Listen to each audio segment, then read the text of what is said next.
kíyèsí ebémúná fíkì ó dá ọjọ́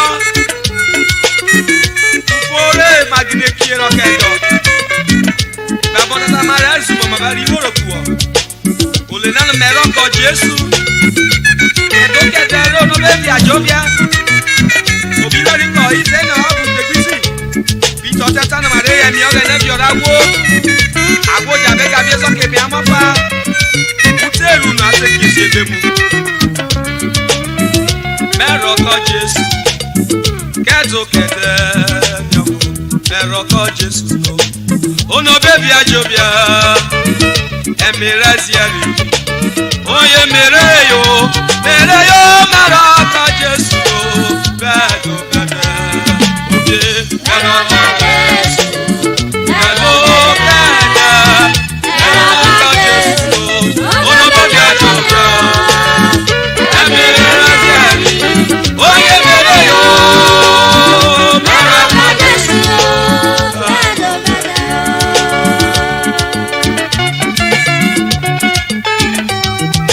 Gọgẹnẹ utu akukuro wayi jọnu wọrọ wo narọ bẹ duduru ase awo duduru alọ pepepe aro fẹnẹ kó wọ kí nẹrọ kí Jésù duduru ase mẹrọ kọ Jésù lo kẹtó kẹtẹ mẹrọ kọ Jésù ronú bẹbí àjọbíà ẹmí rẹ sí ẹni oyè mèrè yó dara wọn bá mẹrọ kọ Jésù lo kẹdùn kẹdẹ olè mẹrọ kọ Jésù mẹrọ kẹdùn kẹdẹ mẹrọ kọ Jésù lo olè bẹbí àjọbíà ẹmí rẹ sí ẹni oyè mèrè yó mẹrọ kọ Jésù lo.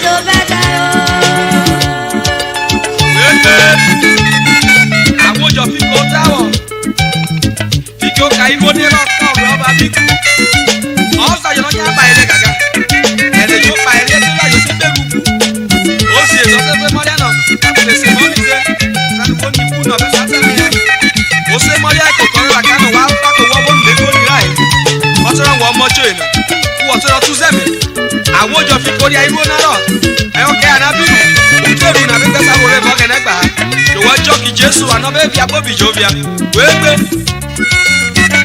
ẹ̀rọ kọ Jésù lọ bẹ́ẹ̀ tó bẹ̀rẹ̀ náà kó wẹ̀rọ kí Jésù lọ ronú bẹ́ẹ̀bí àjọbíà ṣe ní ọmọ ẹ̀mí rẹ̀ sí ẹ̀mí náà kọ́yìn bẹ̀rẹ̀ yóò bí ọ̀rá wà bọ̀ mẹ́rọ kọ Jésù lọ bẹ́ẹ̀ tó bẹ̀rẹ̀ kó wẹ̀ ní ọmọ ẹ̀rọ kí Jésù ẹ̀rọ kẹtẹrẹ mẹ́rọ kí Jésù lọ òṣòro yá àjọbíà ẹ̀mí rẹ̀ sí ẹ̀mí náà yóò.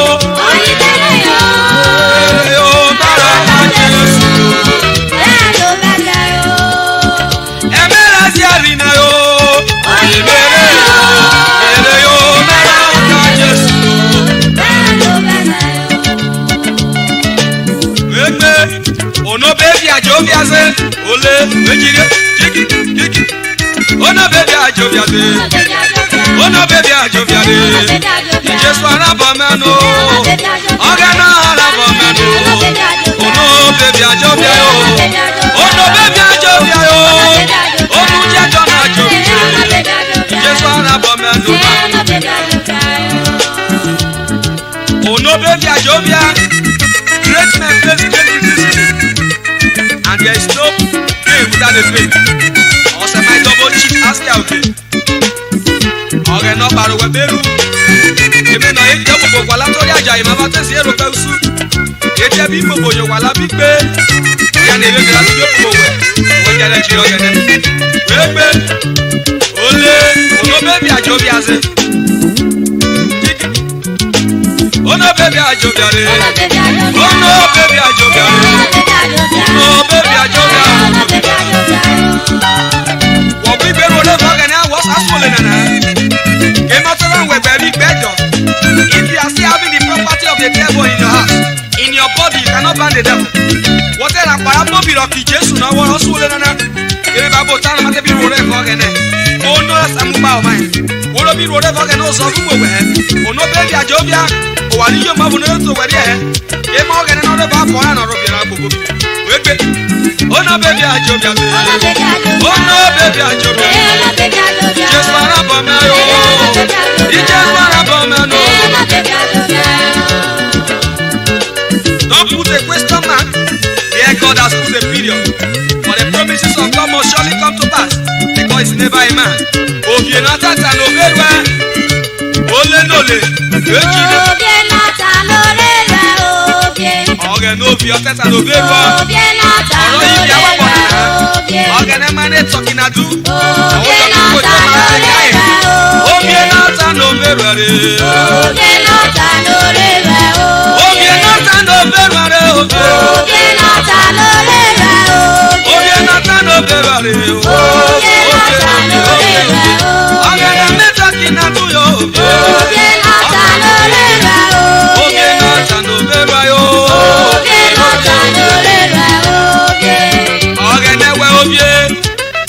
Oteta no verwe. Oh, Mr. Patrick Akonobi muno. Oge no teta no verwe. Ale mo mulo te sore ne. Obie nata no verwe yo.